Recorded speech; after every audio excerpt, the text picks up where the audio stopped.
first of all, Van, how are you? I'm very good, mate. How are you? I'm all right, thank you. Good. First question: who is Catfish, the Bottlemen?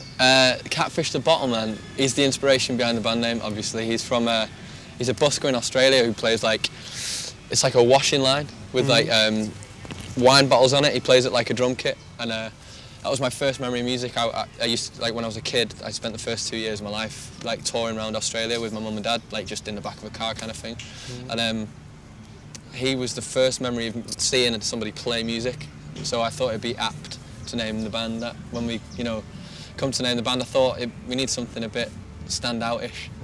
And so we did that, but I regret it, because then when you come over to the Czech Republic or like, Holland like today, and you're trying to say, hi, we're Catfish and the Bottlemen, everyone's like, what? Catfish and the what? Boob trotters. And then so. Have you ever been back to where you saw him? Have I been back to Australia? Yeah. Well, where you saw him? Yeah. Whenever I've been, I used to go like when I was a kid. Because I've got loads of family over there. Like that's where my mum and dad would take me all the time when I was like, just a kid. Like so, I seen him like 4 or 5 times, different times in my life. So he's still going. He's still playing, man. Somebody told me that the other day that somebody who knew our band went out there wearing a T-shirt, right. And he was like, "That's my name," like, and he knows the band and all that, and he was like, "I'm made up for him," and like, apparently he's like really supportive of it. So it was dead nice to hear that since I was a kid, I've grown up and he's got wind of it. You know what I mean? So it's lovely, man. Very nice. Well, you talk about these early years, 2, 3. I believe you were really young when you first saw him. Yeah. So when did you pick up an instrument, or when did music become something as a hobby or more as a hobby?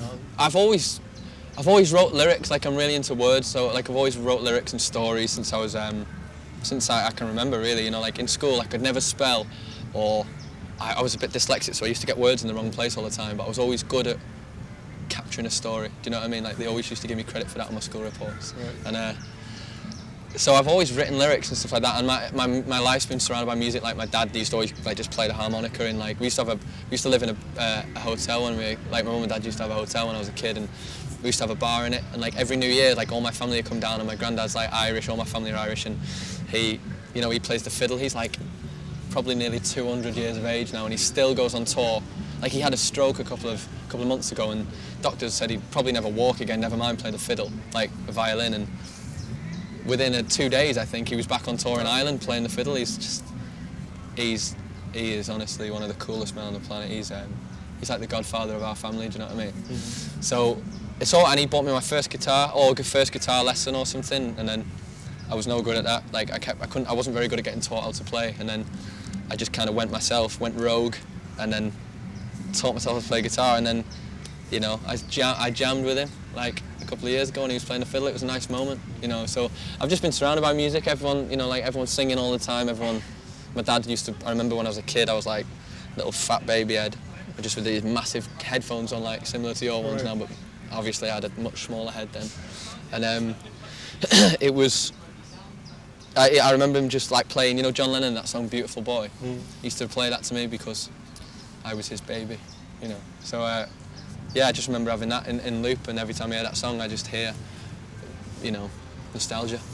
And aside from the Irish music that I imagine that was played, what else would your parents or your grandfather, who else, listen? What would they listen to? My dad was really into Van Morrison. He named me after Van Morrison. Okay.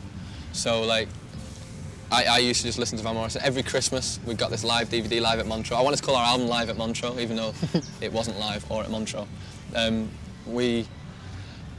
We did, he puts it on every Christmas, so like it's like a tradition to listen to this live tape of Van Morrison. So he listens to Van Morrison a lot.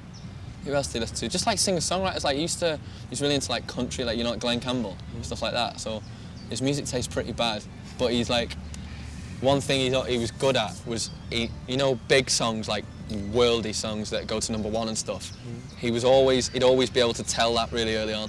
So if he liked the song, you knew that you're onto something good. So if we write a song and he's like, that is a brilliant song, I know it's coming from the soul, you know what I mean? It's very real. So he just raised me on stuff like that really. And my mum is tone deaf and cannot sing a note for her life. and but she says that I get my lyrics from her. So, all right, lads, how you doing?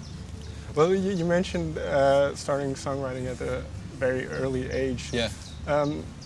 What did you get out of it? Do you know why you started? Well, I was songwriting. Girls, obviously. No, I'm joking. Well, could be. I was songwriting. No, money. No, I'm joking again. Just like, I don't know. I like creating. You know, like just creativity with anything, like drawing, anything creative. Football, like we play football when we get back to England, and like creating a pass or a goal. There's nothing like it. So it's just the feeling of creating something. Like this is mine.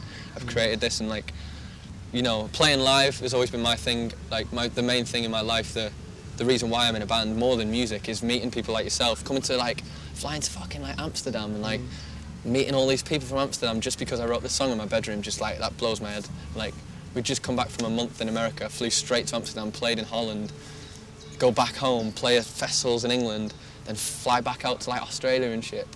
So there's just something about it. There's just something that's more than music, more than me, more than anything, more than falling in love. There's just something that's like, I don't know, ghostly almost. When did you know that a career in music was pursuable? It was never, it still isn't, it was never about having a career or never, you know, it was never a career move. It was just, or even, I never once thought, am I going to be able to keep doing this? Because we never worried about money, we've never had money. You know, like, so we've always been a band from the ground, you know, like, when we were kids, like my dad used to drive us everywhere, like drive us through the night when we couldn't drive, and we've always just been very looked after and stuff like that. So it was, we're not asked about making money, we're not asked about all that stuff really that kind of surrounds rock stardom. So it was always just, it was never a doubt that we could you know, make people believe in the band and enjoy the song. So it was just, we just never looked sideways really. We just always focused and making sure that we could. Just making sure that the songs were good enough, and there's obviously people who won't like it and stuff like that, and obviously there's people who love it, but just being focused on the people that love your band and surround it, you know what I mean, and just keep making music for them. That's why we put an album out, and then we're a band we're very much about what people want really. We don't really write for ourselves, and if people get it then it's great. We very much, like when we went on tour in England, we said, we used to say in between songs, like when we'd write a new song, let us know at the end of the gig if you like this one, because if it's shit, we won't put it on the album. And people were coming up to me like saying, please don't put that song on the album, it's shit, terrible song. And like, so basically our album, there's track listing on it, is picked by people who've been to see us. Like, so the majority basically.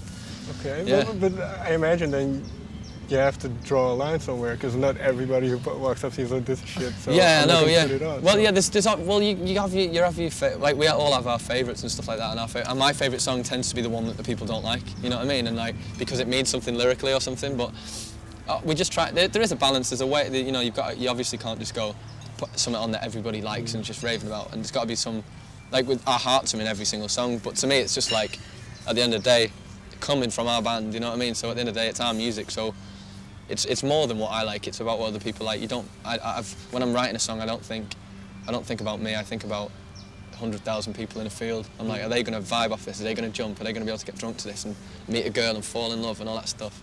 So I'm always constantly thinking about the bigger picture. Do you know what I mean? Trying to anyway. But in that way, then it does affect the creative process. For me, no, not really. But the thing is, I don't worry about it. I don't really think about anything too much other than that, you know, like I just focus on writing a good melody and thinking, are people gonna dig this, you know what I mean, and just trying to put my soul into something really, like, and it doesn't really affect it, only it probably affects it in a good way, you know, like it can only help, so like I get to the end of writing a song and I just think, is that good enough, and I change bits and thinking, are people gonna dig that, and are people going to understand what, because when I was a bit younger, when the songs weren't very good, I was always writing songs that I liked and that I was listening to, and people sometimes say to me, I don't understand what you're talking about, the lyrics, and then kind of figured out through time that sing songs about you and people around you, but kind of try and make it easier for people to understand. I was quite scared of people knowing what I was singing about, do you know what I mean? So didn't want people to know, if I was singing about sex, I didn't want people to know that I couldn't get it up, do you know what I mean? But now it's just like, give them what they want to hear, give them the truth, you know what I mean? So it's like, it's what we try to do really.